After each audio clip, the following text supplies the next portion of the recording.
ಎಲ್ಲರಿಗೂ ನಮಸ್ಕಾರ. ರೇಖಾ ಚಾನಲ್ಗೆ ಸ್ವಾಗತ. ನಾನಿವತ್ತು ಸಿಂಪಲ್ಲಾಗಿ ಒಂದೇ ಸ್ಟೆಪ್ಪಲ್ಲಿ ಕ್ರೋಶ ಹಾಕೋದು ಹೇಗೆ ಅಂತ ತೋರಿಸ್ತೀನಿ. ನಾನು ಮೊದಲಿಗೆ ಇಲ್ಲಿ ಚಿಕ್ಕ ಚಿಕ್ಕ ಬೀಡನ್ನ ತೊಗೊಂಡಿದ್ದೀನಿ. ಇವಾಗ ಬೀಡ್ ಹಾಕಿದ್ಮೇಲೆ ನಾವು 4 ಚೈನ್ನ ಹಾಕಬೇಕು. ನಾನು ಬೀಡ್ ಹಾಕೋದನ್ನ ತೋರಿಸ್ತೀನಿ. ಇವಾಗ ನಾನು ಇಲ್ಲಿಗೆ 3 ಚಿಕ್ಕ ಚಿಕ್ಕ ಬೀಡನ್ನ ಆ್ಯಡ್ ಮಾಡ್ತೀನಿ.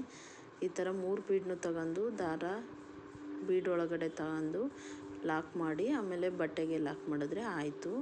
ಇದು ಒಂದೇ ಸ್ಟೆಪ್ ಬರೋದು. ಇದೊಂದು ಸ್ಟೆಪ್ಪು ನೀವು ಮಣಿನ ಹಾಕೋ ಹೋದರೆ ಮುಗೀತು. ನೆಕ್ಸ್ಟ್ ಸ್ಟೆಪ್ಪು ಕುಚ್ಚು ಕಟ್ಟೋದೆ. ತುಂಬ ಈಸಿಯಾಗಿರುತ್ತೆ ಇದು ಡಿಸೈನು, ಮತ್ತು ಬೇಗನೂ ಕೂಡ ರೆಡಿ ಮಾಡ್ಬೋದು. ನೋಡ್ತಾ ಇರ್ಬೋದು ನೀವು, ಒಂದು ಬೀಡು ಮತ್ತು ಸೆಂಟ್ರಲ್ಲಿ ಒಂದು ಕುಚ್ಚು ಬರುತ್ತೆ. ನಾನು ಬೀಡ್ ಹಾಕಿದ್ಮೇಲೆ 4 ಚೈನ್ ಹಾಕಿ ಅದಕ್ಕೇ ಕುಚ್ಚು ಕಟ್ಟೋಕ್ಕೆ ಜಾಗ ಬಿಟ್ಟಿದ್ದೀನಿ. ಇವಾಗ ಅದು ರೆಡಿ ಮಾಡಿದ್ಮೇಲೆ ತೋರಿಸ್ತೀನಿ. ಈ ಥರ ಬಂದಿದೆ ಇದು. ಈ ಚಿಕ್ಕ ಮಣಿ ಹಾಕಿರೋದಕ್ಕೆ ನೀವು ಬೇಕು ಅಂದರೆ ಬೇರೆ ಬೀಡನ್ನೂ ಆ್ಯಡ್ ಮಾಡ್ಬೋದು. ಇವಾಗ ಒಂದು ಕುಚ್ಚು ಒಂದು ಬೀಡು ಆ ಥರ ಬರುತ್ತೆ ಇದು. ಇವಾಗ ನಾನು ಫುಲ್ ಸ್ಯಾರಿನ ಇದು ರೆಡಿ ಮಾಡಿದ್ದೀನಿ.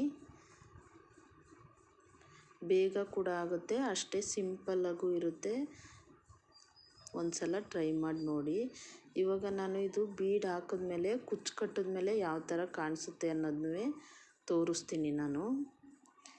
ಇವಾಗ ಕುಚ್ಚೆಲ್ಲ ರೆಡಿ ಮಾಡಿದ್ದೀನಿ. ನಾನಿಲ್ಲಿ 30 ಎಳೆನ ಕುಚ್ಚು ಕಟ್ತೀನಿ. ಇವಾಗ ಕುಚ್ಚು 3 4 ರೆಡಿ ಮಾಡಿ ಹಾಕಿದ್ದೀನಿ. ನೋಡ್ತಾ ಇರ್ಬೋದು ನೀವು ಎಷ್ಟು ಚೆನ್ನಾಗಿ ಕಾಣಿಸ್ತಾ ಇದೆ. ಅಷ್ಟೇ ಸಿಂಪಲ್ಲಾಗೂ ಇದೆ.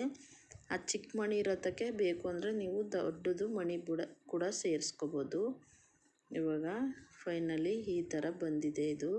ತುಂಬ ಚೆನ್ನಾಗಿರುತ್ತೆ. ಒಂದು ಸಲ ಟ್ರೈ ಮಾಡಿ ನೋಡಿ, ಹೇಗಿತ್ತು ಅಂತ ತಿಳಿಸಿ. ನಮ್ಮ ಚಾನಲ್ನ ಸಬ್ಸ್ಕ್ರೈಬ್ ಮಾಡ್ಕೊಳ್ಳಿ. Thank you.